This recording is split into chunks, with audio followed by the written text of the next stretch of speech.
Nous allons démarrer par le quotidien Maison Fraternité qui titre en manchette Entretien avec Cyriac Edon, directeur général des politiques de développement sur la migration illégale. Je cite, ce phénomène provoque la déstructuration de la famille. Fin de citation. Le spécialiste de l'économétrie redoute que les migrants tombent dans la main des trafiquants. Découvrez les détails de ce titre à la page 3 du journal. Performance de l'équipe nationale de football, les guépards sans croc, rebondir, outrepasser, s'exclame le journal. Le pays émergent, élu membre du bureau politique lors du dernier congrès du bloc républicain, Samseydou Adambi, l'animal politique le plus incontesté dans la 8e circonscription électorale. Le même quotidien nous informe que le stade de l'amitié générale Mathieu Kérékou, bientôt suspendu par la Confédération africaine de football.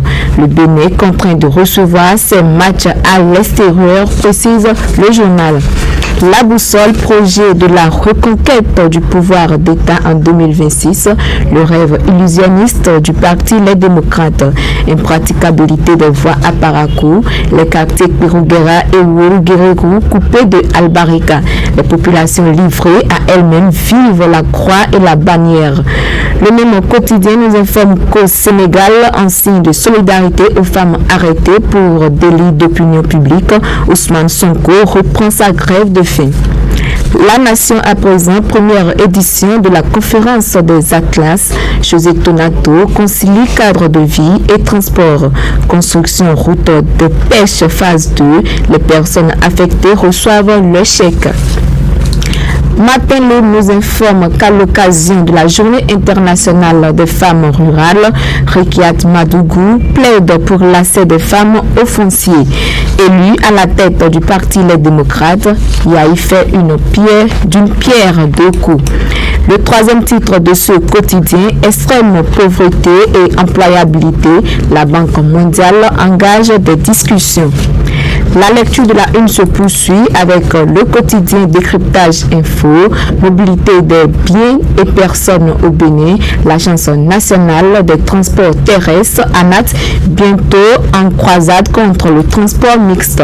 43e journée mondiale de l'alimentation, l'accès pour tous à l'eau potable au cours de la Journée mondiale de l'alimentation édition 2023. Amélioration des conditions de vie des agents occasionnels au port de Cotonou, le bureau d'embauche unique peine à convaincre.